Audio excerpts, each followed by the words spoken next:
we got here? Oh, we got a bartender. Bartender. Thank you. You guys are killing it. Thank you so much, Mike. That's Mike, the bartender here at the Vortex.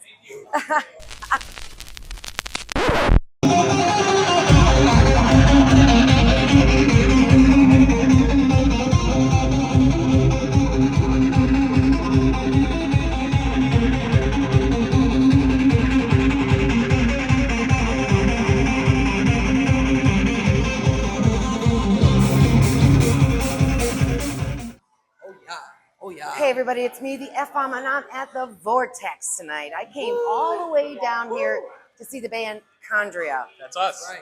I am so glad that I waited until after the set to do this interview because you guys brought the heat. I'm not kidding you. Thank you.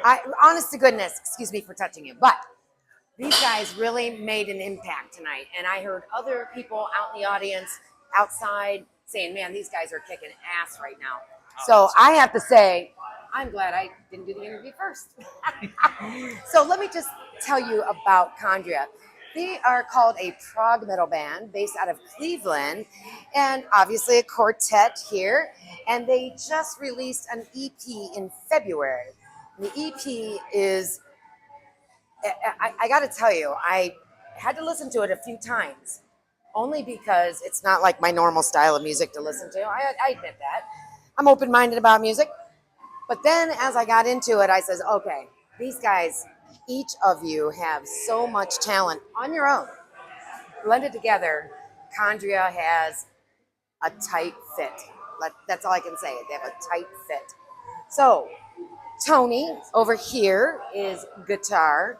Tony D. I'm just going to call you Tony D. Tony okay? D. Tony D. Anthony over here on the bass, killing it on the bottom end tonight. That's he's always killing on the bottom. Yeah. This is Will. Will's vocals were on point tonight. Let me tell you, you brought it, my friend. I'm blushing all over. Good. I'm glad. You should. And then Sergey over there. Sergey and I have had some conversations tonight. This guy over here is a beast on the drums. Let me tell you what. I want to go back and talk about the EP because it kind of talks on the basis of toxic relationships, right? That's a general theme throughout. The general theme, yeah. And kind of wraps itself around so that we could see our flaws within ourselves. It isn't always the other person, right? I mean, it takes two to tango. So at one point you're listening going, yeah, I can kind of relate to that within myself. The concept album, which is, like I said, an EP, short, sweet, to the point, and it gives you the message right away. But I want to talk to you about the aesthetics. Obviously, Will over here, if you've seen the band before, you know that this is kind of the aesthetic he goes with. Are you known as the patient or the parasite? Because I've seen both referenced.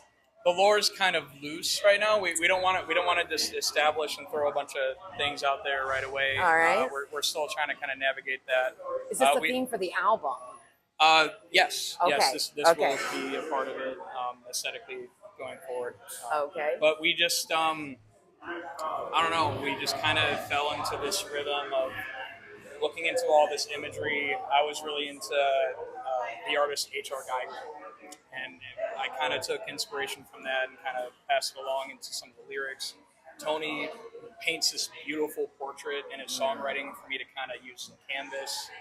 And at the time I was just working out a lot of personal issues, and the parasite kind of became a metaphor for a bunch of things. Sure. And that just, all these things are kind of just a vehicle for storytelling and lyricism. Sure.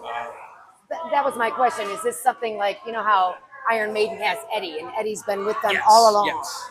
So maybe this will be something that kind of weaves its way throughout the next album, and, you know, you kind of identify with Khandria as this, you know, basis for self-awareness and self-discovery, and maybe even self-criticism to some degree, you know. I appreciate it. I do appreciate it, by the way.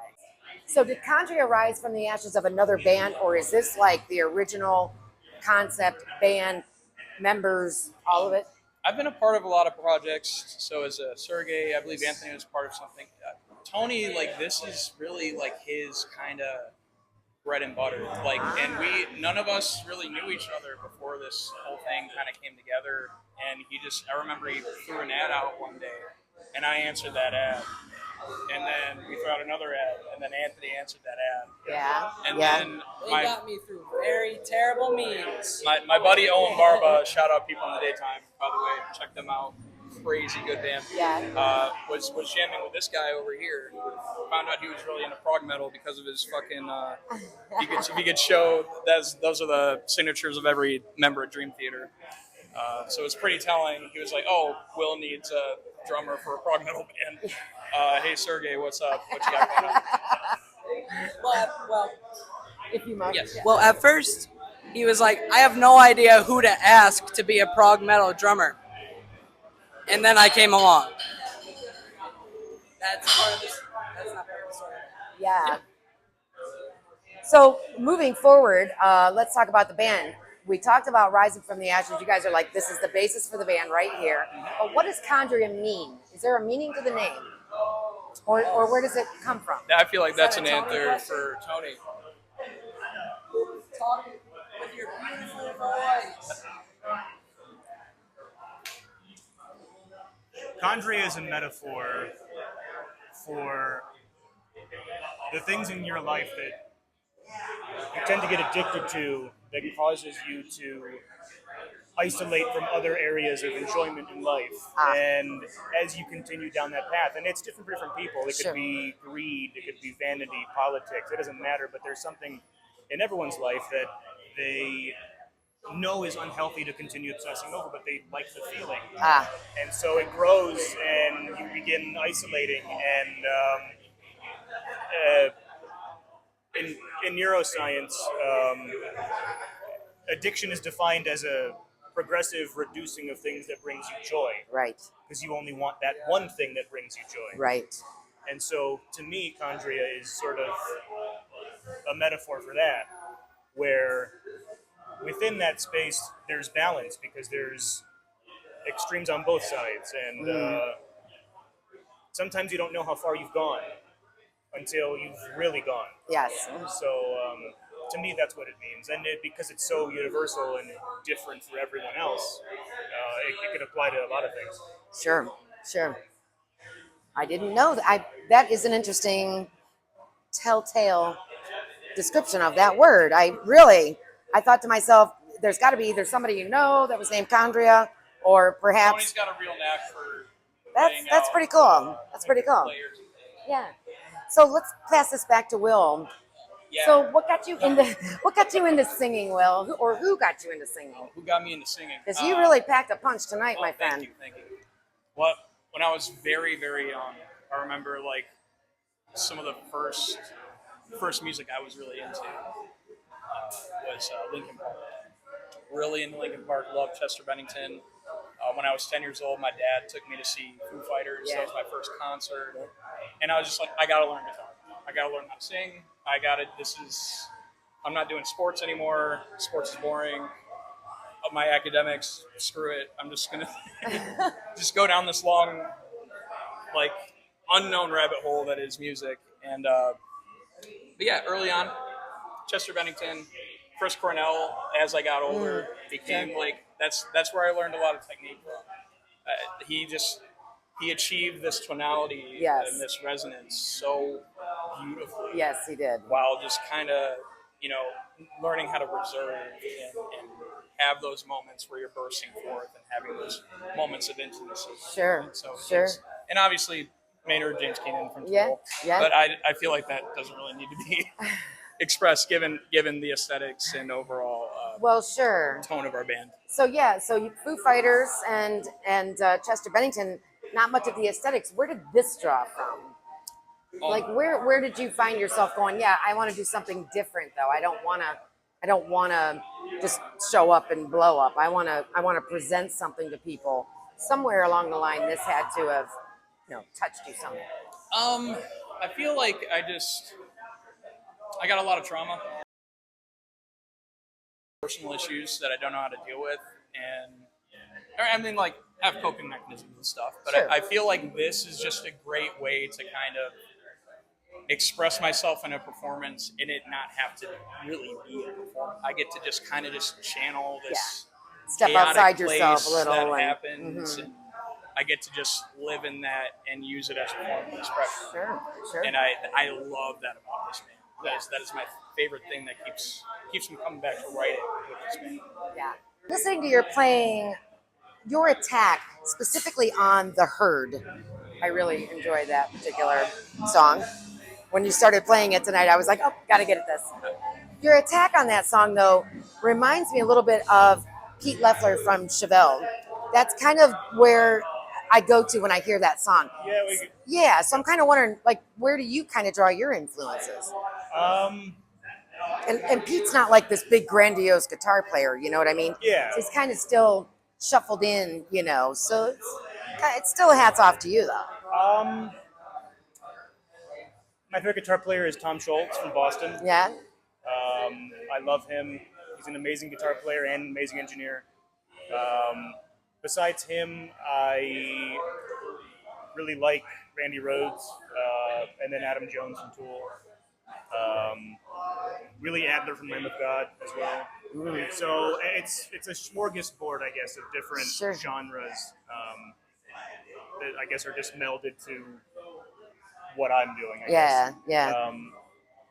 But not one particular thing, it's just a bunch of different things that I like to pick from different artists that inspired me.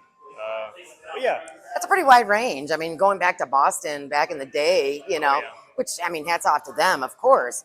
It's nice to see those in your age bracket pay homage and go back and listen, Absolutely. To those classic rock guys that really had great chops and skill. And so how long have you been playing? About 17 years. Yeah, is that right? Yeah.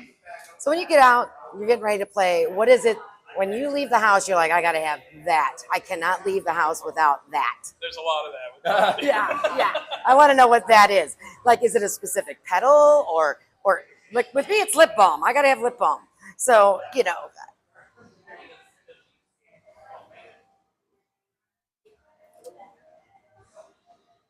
I don't know. Specifically for a show, I have thought that I have forgotten my guitar on many occasions. Yeah. And I checked it multiple times. It's a bright brown case. You can't miss it. But I always stop once the garage is closed, and I'm like, let me just check one more time. So probably that. And what kind of guitar do you play? 1991 Les Paul Custom. Yeah. This is background, please, sir. You were killing it down there, man. Thank you. Gosh. So one of the first bands I was really obsessed with was Black Sabbath, as I'm sure is the case for many people. Sure. And, I thought all of them were, obviously all of them are like geniuses, but I thought, I don't know, I always particularly loved Geezer Butler's bass playing. Yeah. And I thought to myself, there's a million guitarists in the world. I kind of want to try bass. So, and then this is around the start of the pandemic when I started thinking about that. So I borrowed a bass from my cousin, and I kind of just taught myself So during wait, you've lockdown. only been playing a few years on the bass? 5, almost 6 years. You wouldn't know it. You wouldn't know it, my friend. But wait, you did play guitar prior to? So I actually started on bass, and then I picked up guitar probably a year after, 6 months, a year after, somewhere in that bracket. And I went through a lot of inspiration. It started probably with Geezer Butler. I got absolutely obsessed with Rush. So Geddy Lee. I wish I could play like Geddy Lee, but I'm sure there's some inspiration somewhere there in my playing. And I got more into Tool. I thought Justin Chancellor was awesome, and now that I was playing more guitar, his pick attack, it actually became a lot more comfortable for me to play like that.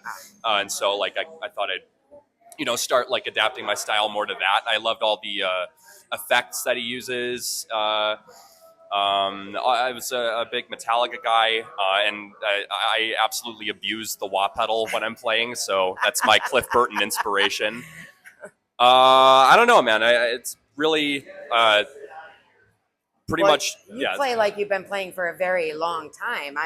I'm shocked to hear Thank that you. you've not really been playing all that long, really. I've been obsessed. I was just kind of like taught myself for the first like I don't know probably like 2 years or something. Then I'm at a music conservatory right now because I wanted to study composition. So I'm at the BW Conservatory of Music. Okay. And I started taking guitar lessons there. That really helped improve not only like my theory, knowledge and my technique has gotten way better for guitar. And then I just kind of adapted that to bass. And so I think that kind of helped speed up, I guess, my progress. Okay. Is like studying it full time. Sure. But yeah, I don't know. I think I'm just obsessive, I guess. Well, it shows Yeah. because you are quite the bassist. I Thank have to you. say, I've seen people for many years not quite use the fretboard the way you did, and I appreciate it. I very much appreciate Thank that. you. Is there any special gear that you can't do without live? I use a flanger a lot. It's like I don't even know what brand it is. It's just like one that I got online. Oh, it's a Joyo. That's right. Yeah, it's very good. It's just like this. I think I got it for like $25. It's white. It's got a picture of an airplane on it, and it's a Joyo. You're right. And then this guy, he just because he wasn't really using it, he had a mini Crybaby bass wah in white. And so he wasn't using that, so he was like, "Hey, you want this?" And I was like, "Sure." And that began the obsession, I suppose, with like using it, throwing it in whenever I can, making the bass scream a little bit more. Those are the two ones. I have this. I play a Sterling Stingray bass. It's in this really cool red finish that I really like. That one, I mean, it plays like butter. I love it. Yeah. And yeah, I can really be pretty merciless with like how hard I pick, and it holds tuning incredibly well. Yeah. So that one's really good. That's about it. Yeah, Mhm. yeah. So let's pass this down to Sergey. Sure, yeah. Sergey and I have had a long conversation tonight, multiple conversations tonight. Yes. This young man here, I don't even know what to say about Sergey. Oh, a lot of people say that. I just know that your skills are amazing. I was telling him earlier, I would be listening to the album in the car, and you know how it is when you're driving down the road, you're just kind of like hypnotized, get where you got to go and things. I'm listening to the Khandria EP, and then something would be thrown down from the drummer, and I'm like, oh my gosh, like what? Let me back that up a second, and then I go back and I listen to it again. I'm like, damn, this guy, he's killing it over here. And then to find out you're only 22 years old. It's true. 22 years old, people. This young man is so skilled on the drums. He just nails it. I mean, you are a compliment to the rest of the band, and not taking anything away from the rest of you. But when I found out he was 22, I about lost my head. So you got to tell the people where you get your inspiration and background. Please tell them. Oh, okay. Well, Now hold on, we got to do the abbreviated part because he's got a very extensive list. oh no. Well, I started playing drums when I was like 2 years old. My parents bought me my first drum set after I was banging all their pots, literally. You know how it goes. And so they had a drum set in the living room for years until they moved into the basement where they were like, this kid needs to like stop. So yeah, I've been playing drums since I was 2 years old, and I've really haven't stopped. Honestly, I've had many private teachers throughout the years. I've done a lot of things on the drums, and most of my inspiration, if that's where we're taking it, comes from a band that you guys might not know about. They're called Dream Theater. I know these guys don't know who Dream Theater is. I have to explain it to them on a day-to-day basis so that they understand exactly what Dream Theater is. And it's probably one of the best country bands I've ever seen in my life, honestly. So, yeah, most of my inspiration comes from Dream Theater and Mike Portnoy, who is my drum hero. The drummer from Tool, Danny, as well. He is. Oh, excuse me, I did say Maynard. No, it's all right. No, Danny is beautiful. I mean, I take inspiration from Jonathan Sugarfoot Moffat, who was Michael Jackson's drummer. His pocket is so deep, you're like, where are my keys? So, yeah, a lot of my inspiration comes from the metals and then from the jazz, because I did jazz in school. So that's exactly where it is. So we were speaking about, equipment, things like that. What drum heads do you use that give you that nice tight punch? Oh, the drum heads. Oh, I love talking about drum heads. Holy crap. Just like that. So for my kick drum, I like to use the Evans EMAD 2. It is probably the punchiest kick drum head I have ever used in my life, and it sounds like a fresh loaf of bread. And I don't know how that... I don't know how that Yeah, makes the drum head okay. but it makes sense to me, and that's what matters. For the toms, I use Evans G2s. I stole those ones from Jay Weinberg, who was part of Slipknot a couple years back. Those tom heads just sound absolutely powerful. If you tune them the right way, they carry. And haha, Danny carry. And I know Tony and I always talk about my tuning, like more frequent than not. I'm like, hey, how does this sound? And he's like, bad. And I'm like, oh crap, I'll fix that. So then I do. And then for the snare drum, I flip between a Remo, which is crazy, P77, and then a Evans Genera Dry, which has perforated holes around the head to give it more airflow, right? Yes, a lot of that. Yeah, wonderful. Now, what is on the horizon for Khandria as far as another album or anything like that coming up? So we actually have a single called "The Mechanist." We have shirts for that. We have an awesome design created by our good friend Darcy Kelly, who's an artist that you should definitely check out on Instagram. Done all of our art. Yeah, she's done all of our art thus far, and we couldn't be happier. She's just fantastic. It's insane how good it is. But we are in the process of mixing and mastering that. Release date, we will announce that very soon. We just want to make sure everything is as clean cut and perfect as possible before we send it out to our fans. There is an album on the horizon. Yeah. We are in the process of writing it right now. TBD, Yeah. sometime in 2026. Okay, all right. It's not completely different. Well, it's different in the sense of it's something new that you're going to hear from Khandria. Something that's not like the EP, but builds off the EP in a way that... It's an evolution. It's an evolution, and it's like kind of like the first time the four of us have gotten to sit down in a room together and write something new. Like, when... It's a much more collaborative process. Okay. As Way more opposed to the collaborative. EP. Sure, sure. Because early on, Tony would very much he would come in with a structure, and we'd more or less kind of build off of that structure. Okay. Now it's like we're all just planting the seed in the jam room and building it from there. And it's it's taking us some really interesting places, and I can't wait for you guys to hear it. Throwing out a lot of crazy ideas, arguing about intros, because that's what prog bands do. So, yeah. Yeah, we got in a half-hour argument. We were like, "Do we count it, or do we?" And I'm like, "It got to a point. It got to a point where it's like we have to count it." And then none of us were counting it at the same. So it was a total cluster F. Brother. So here's the question for you guys: if you could get picked up by a touring band right now, who would it be? Don't let him say it because I already know who's going to be. I don't know who. For me, I think it would be really cool to get picked up by like Primus or something.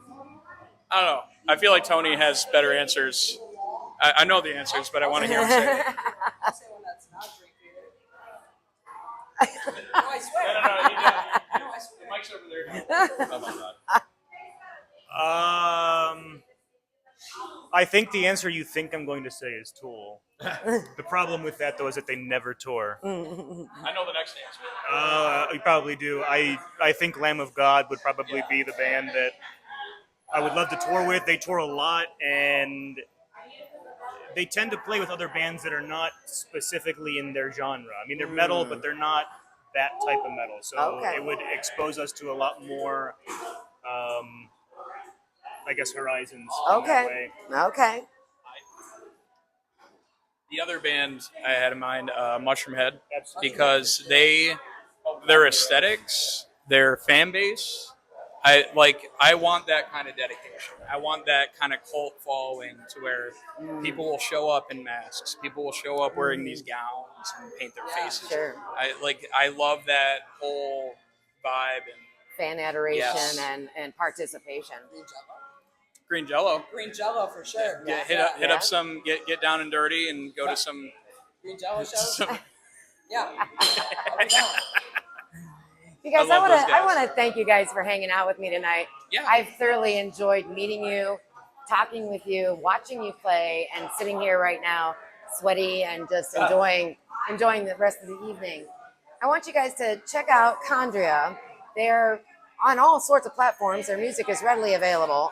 I will put I will put the links in the description when I release this video, so you guys can check them out too. If you like your prog metal, if you like your Northeast Ohio Cleveland bands, you guys got to check out Khandria. Until then, I'm going to see you at the next gig. Bye-bye. Thanks, guys. Thank you so much. Oh, you're welcome. This is the F-Bomb reminding you that you're never too old for rock and roll. So don't stop rocking, keep on rolling, and join me at the next gig here on Backline EQ.